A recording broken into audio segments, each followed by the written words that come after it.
শাওয়ালের রোজাটা কি আগে রাখবেন, ভাঙতি রোজাটা আগামী রমজানের আগে ফাঁকে ফাঁকে রাখলেও কি হবে, তবে অবশ্যই রাখতে হবে। ভাঙতি রোজা ফরজ, ভাঙতি রোজা কি ফরজ, না রাখলে গুনাহগার হবে।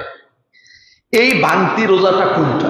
ওই যে আল্লাহ পাক বলছেন আইয়ামাম মা'দুদাত ফামান কানা মিনকুম মারিদান আও আলা সাফারিন ফাইদ্দাতুম মিন আইয়ামিন উখার। রমজানের মাসে রোজার সময় তোমরা যদি অসুস্থ হও, তাহলে তোমরা যদি ওই সময়ে রোজা রাখতে না পারো, তোমাদের জন্য ফরজ হচ্ছে পরবর্তী সময়ে তোমরা ওই রোজাটা কি করবা, পূর্ণ করবা।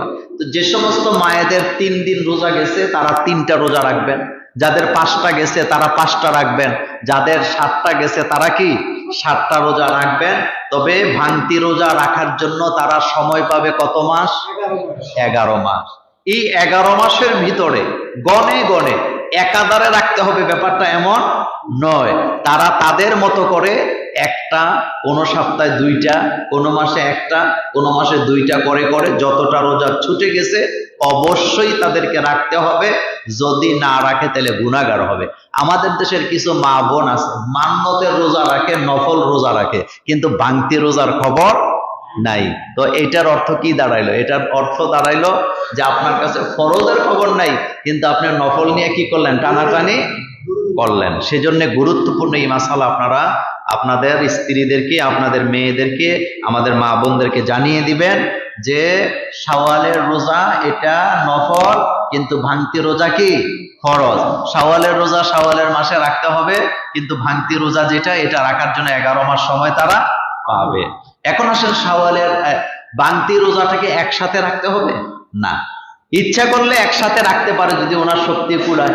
ইচ্ছা করলে উনি কোনো সপ্তাহে 1টা, কোনো সপ্তাহে 2টা করে করে যতটা তিনার চলে গেছে ততটা তিনাকে রাখতেই কি হবে।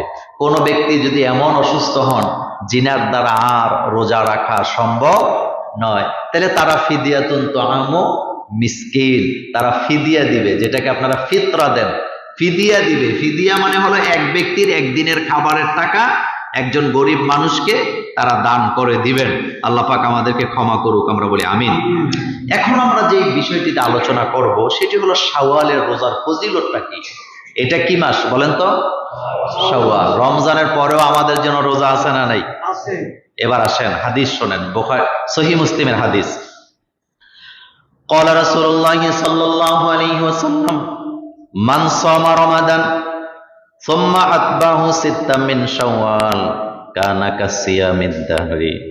রাসূল কারীম সাল্লাল্লাহু আলাইহি ওয়াসাল্লাম বলেছেন, যে ব্যক্তি রমজানের রোজা পালনের পরবর্তী সময় শাওয়ালের চাঁদে 6টা রোজা রাখলো, সে যেন সারা বছর রোজা আদায় করলো। চিন্তা করা যায় কত বড় সওয়াবের কাজ। আপনি চিন্তা করেন, 1 মাস রোজা ছিলাম আমরা, 1 মাস। রাসূল বললেন এই 1 মাস রোজা রাখছো, পরবর্তী মাসে যদি আর 6টা রোজা রাখো, কয়টা? মাত্র 6টা। শাওয়ালের চাঁদে আল্লাহ রাসূল বলছেন মান সামা রমাদান, যে ব্যক্তি রমজানের রোজা রাখলো, সুম্মা আতবাহু মিন সিত্তাম মিন শাওয়াল, এর পরের মাসে শাওয়ালের চাঁদে আর 6টা রোজা পূর্ণ করলো, কানা কাসিয়ামিদ দাহরি, সে যেন সারা বছরে রোজা অবস্থায় থাকলো। এটার ব্যাখ্যায় আসছে রমজানের রোজাগুলো ছিল 30টা, একে আল্লাহ দেয় 10, মান জা আবিল হাসানা ফালাহু আশরু আমসালিহা। আল্লাহ পাকের জন্য যে ব্যক্তি একটা নেক আমল করে আল্লাহ তাকে 10টা দেয়। তাহলে 30 রোজার জন্য আপনি পাবেন 300। বলেন না কত? 300। আর 6টার জন্য পাবেন 60। তো কয়টা হয়েছে?